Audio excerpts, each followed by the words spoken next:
Hello everyone. आज हम करें डिपार्टमेंटल अकाउंटिंग का प्रैक्टिकल क्वेश्चन स्टार्ट। और ये है practical question number illustration number 3 from the JR Monga book. And question है कि owner of a departmental store wishes to calculate the profits from the 3 department. अब जो ओनर है डिपार्टमेंटल स्टोर के, वो जानना चाहते हैं कि उनके जो 3 डिपार्टमेंट है, रेडियो का, रेफ्रिजरेटर का एंड वॉशिंग मशीन का, separately for the month of January. तो जनवरी मंथ में तीनों डिपार्टमेंट्स का कितना कितना प्रॉफिट है। He informs that the gross profit on sale for the 3 department are 50%, 40% and 30% respectively on turnover। तो यानी कि जितना भी उनकी सेल होती है, सेल का 50% उनका ग्रॉस प्रॉफिट है, 40% ग्रॉस प्रॉफिट है एंड 30% ग्रॉस प्रॉफिट है तीनों डिपार्टमेंट का। Indirect expenses are charge in proportion to the departments turnover.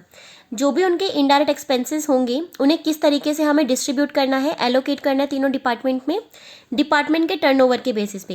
यानी कि जिस डिपार्टमेंट की ज़्यादा सेल होगी, उसको ज़्यादा इनडायरेक्ट एक्सपेंस का हम चार्ज देंगे। फॉलोइंग फिगर्स को हमने एक्सट्रैक्ट किया हर डिपार्टमेंट्स का। So this is the opening stock, this is the purchases for the month, these are the direct expenses and this is the sales amount. The total indirect expense for the January month, including those relating to other departments, were 55,000। तो total जो indirect expenses हुए हैं सारे departments के मिला के, तो relating to other departments भी है, यानी कि सारे डिपार्टमेंट्स को मिला के 55,000 रुपीज़ का है। On a total sale of 20,50,000 rupees. तो इन 3 डिपार्टमेंट्स के अलावा भी इनके पास और भी डिपार्टमेंट है, तो तीनों का हमसे पूछा है, लेकिन उन्होंने बोला है टोटल 55,000 रुपीज़ का हमारा इनडायरेक्ट एक्सपेंस है और टोटल सेल हुई है 20,50,000 रुपीज़ की। हमें डिपार्टमेंट का trading and P&L account prepare करना है to ascertain the gross profit and not profit after making 10% reserve on stock at the end in each month.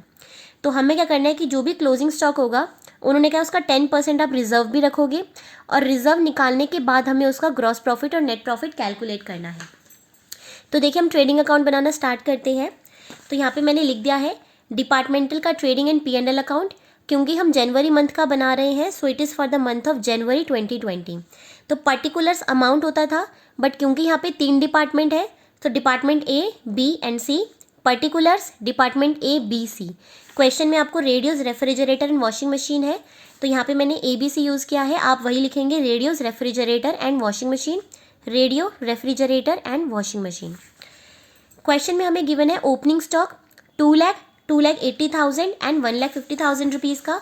तो हम ट्रेडिंग के P&L अकाउंट में डेबिट साइड पे लिख देंगे opening stock, so it is 2 lakh rupees. Then we have 2,80,000 rupees and 1,50,000 rupees हमारा आ जाएगा ओपनिंग स्टॉक का वैल्यूएशन। देन परचेजेस गिवन है 3 लाख, 4 लाख एंड 4,50,000 की। परचेजेस ट्रेडिंग अकाउंट में कहाँ पे आती है, डेबिट साइड पर आती है, तो उनको भी हम रिकॉर्ड कर देंगे, परचेजेस को हम डेबिट कर देंगे। सो परचेजेस 3 लाख रुपीज़ इस डिपार्टमेंट की है, 4 लाख रुपीज़ इस डिपार्टमेंट की है एंड 4,50,000 रुपीज़ इस डिपार्टमेंट की है। देन क्वेश्चन ने बोला है डायरेक्ट एक्सपेंसेस, तो 40,500, 30,400 एंड 15,200 रुपीज़ के डायरेक्ट एक्सपेंसेस है। डायरेक्ट एक्सपेंस जो है वो क्या हो जाएंगे, डेबिट होते हैं ट्रेडिंग अकाउंट में, तो यहाँ पे हम लिख देंगे डायरेक्ट एक्सपेंसेस कितना है, 40,500 रुपीज़ का डायरेक्ट एक्सपेंस, 30,400 का एंड 15,200 का। Then we are given sales, sales हम तीनों डिपार्टमेंट के डाल देंगे कितना कितना सेल है। तो सेल्स हमारी क्रेडिट साइड पे रिकॉर्ड होती है, तो यहाँ पे हम डाल देंगे सेल्स कितना है, 4,50,000 रुपीज़ का सेल्स है, 5,40,000 रुपीज़ का सेल्स है एंड 3,50,000 रुपीज़ का सेल है। इसके अलावा हमें क्वेश्चन में इनडायरेक्ट एक्सपेंस पता थे, बट इनडायरेक्ट एक्सपेंस हमारे P&L में जाते हैं, ट्रेडिंग अकाउंट में नहीं आते। अब देखिए यहाँ पे हमारे पास 2 फिगर्स मिसिंग है, एक हमारे पास यहाँ पे क्लोजिंग स्टॉक मिसिंग है और एक हमारे पास यहाँ पे ग्रॉस प्रॉफिट मिसिंग है। तो लेकिन ग्रॉस प्रॉफिट के बारे में इन्होंने इन्फॉर्मेशन दिया था कि जो ग्रॉस प्रॉफिट है इस डिपार्टमेंट का वो क्या होगा, उनकी सेल का 50%, 40% और 30% होगा। और सेल कितनी है, ये वाली हमारी सेल है, तो इसका 50% प्रॉफिट हमारा GP हो जाएगा, इसका 40% एंड इसका 30% हमारा ग्रॉस प्रॉफिट हो जाएगा। तो 4,50,000 रुपीज़ का निकालेंगे तो कितना आ जाएगा, 2,25,000 रुपीज़ ग्रॉस प्रॉफिट। 5,40,000 का निकालेंगे 40%, तो ये आएगा 1,05,000 रुपीज़। और लास्ट वाले का 30% निकालेंगे तो आएगा 1,05,000 रुपीज़। तो ये आ जाएगा हमारा ग्रॉस प्रॉफिट का अमाउंट। अब इन सबको बैलेंस कर देंगे, तो टोटल कर देंगे, तो अकाउंट को क्लोज कर देते हैं हम लोग। टोटल करेंगे तो ये आ जाएगा 7,65,500, 9,20,400 रुपीज़, 7,20,200 रुपीज़। सिमिलरली यहाँ का भी टोटल आ जाएगा यही वाला अमाउंट,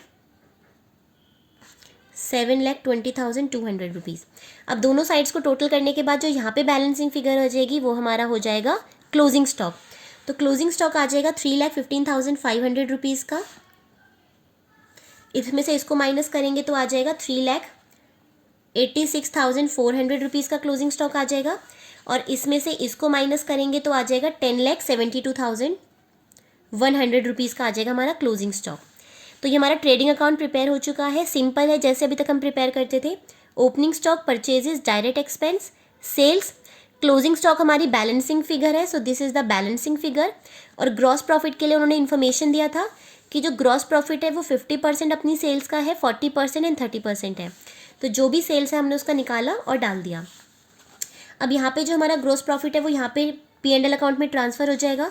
तो ग्रॉस प्रॉफिट हम डाल देते हैं 2,25,000 रुपीज़, 1,05,000 रुपीज़ एंड 1,05,000 रुपीज़। ये हमारा आ गया ग्रॉस प्रॉफिट। सॉरी यहाँ पे जो हमारा ग्रॉस प्रॉफिट आएगा वो 2,16,000 है। This is 2,16,000 rupees, so this is 2,16,000 rupees का हमारा ग्रॉस प्रॉफिट है। ठीक है, अभी ग्रॉस प्रॉफिट यहाँ पे ट्रांसफ़र हो गया। क्वेश्चन ने हमें कोई और एक्सपेंस नहीं बताया, बट उन्होंने बताया था कि जो भी इनडायरेक्ट एक्सपेंसेस है उन 55,000 को हमें किस तरीके से एलोकेट करना है उनकी सेल के ऊपर। तो देखिए 55,000 रुपीज़ पूरी सेल का कितना है, 20,50,000 रुपीज़ का। तो हमने क्या करना है, 55,000 रुपीज़ का इनडायरेक्ट एक्सपेंस है और टोटल सेल हो गई 20,50,000 रुपीज़ की। तो मुझे 1 रुपये का पता चल गया। तो डिपार्टमेंट ए की सेल से उसको मल्टीप्लाई कर देंगे और ए डिपार्टमेंट की सेल है इतनी। सिमिलरली बी डिपार्टमेंट का निकाल लेंगे। टोटल इनडायरेक्ट एक्सपेंस ये है, टोटल सेल्स ये है। तो बी डिपार्टमेंट की सेल कितनी है, 5,40,000। तो बी डिपार्टमेंट को कितना चार्ज करेंगे। सिमिलरली सी डिपार्टमेंट का टोटल एक्सपेंस ये है, टोटल सेल्स ये है। तो सी डिपार्टमेंट की सेल कितनी है उसको उससे मल्टीप्लाई कर देंगे, तो हमें पता चल जाएगा कि हमने कितना कितना एक्सपेंस जो है वो एलोकेट करना है। तो देखिए इसको कैलकुलेट करेंगे तो हम इसको यहाँ पे डाल देते हैं सीधा। मैं इसको यहीं पे डाल देती हूँ कितना कितना अमाउंट आएगा। तो यहाँ पे लिख देंगे इनडायरेक्ट एक्सपेंस,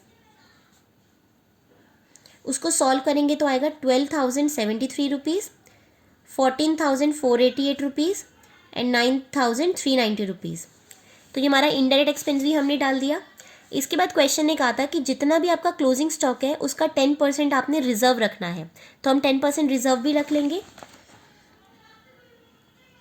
तो reserve at 10% of closing stock. अब देखिए क्लोजिंग स्टॉक हमने यहाँ पे कैलकुलेट किया था, तो इसका सिंपल 10% हम यहाँ पे डाल देते हैं रिजर्व में। तो क्लोजिंग स्टॉक का 10% डालेंगे तो 31550, दिस इज़ 38640, दिस इज़ 37020। अब यहाँ पे भी क्लोजिंग रिजर्व आ गया है, यहाँ पे ग्रॉस प्रॉफिट आ गया। क्वेश्चन ने कोई और एक्सपेंस बताया नहीं है। इस अकाउंट को क्लोज कर देंगे अपने P&L अकाउंट को। टोटल करेंगे तो ये वाली साइड ज़्यादा है हमारे पास, यही वाला बैलेंस हमारा यहाँ पर भी आ जाएगा। 2,25,000 रुपीज़, 2,16,000 रुपीज़ एंड 1,05,000 रुपीज़। अब यहाँ पे बैलेंस कम है तो हमारा क्या हो जाएगा, वो नेट प्रॉफिट हो जाएगा। नेट प्रॉफिट कितना आ गया, इसमें से इन दोनों को माइनस कर देंगे तो we get 1,81,377, 1,62,872 and 58,590 rupees. So this is the gross net profit of all the department. तो इस तरीके से आपके एग्जाम में क्वेश्चन आएगा कि जिसमें आपको डेटा गिवन होगा और आपको trading and P&L account prepare करना होगा डिपार्टमेंट वाइज। तो कुछ भी नहीं किया, पर्टिकुलर इंडिविजुअल डिपार्टमेंट का हमने ग्रॉस प्रॉफिट और नेट प्रॉफिट कैलकुलेट कर लिया है। इस तरीके के क्वेश्चंस में आपको सिर्फ एक ही जगह पे प्रॉब्लम आएगा, वो होगा इनडायरेक्ट एक्सपेंस को एलोकेट करना। और एलोकेट करने के लिए या तो आपको इंस्ट्रक्शन गिवन होगा, अगर इंस्ट्रक्शन नहीं गिवन है तो जैसे हमने लास्ट क्लास में देखा था कि हमें कौन सा बेस यूज़ करना होता है, तो हम उस बेस के अकॉर्डिंग उसको डिस्ट्रीब्यूट करेंगे, एलोकेट करेंगे।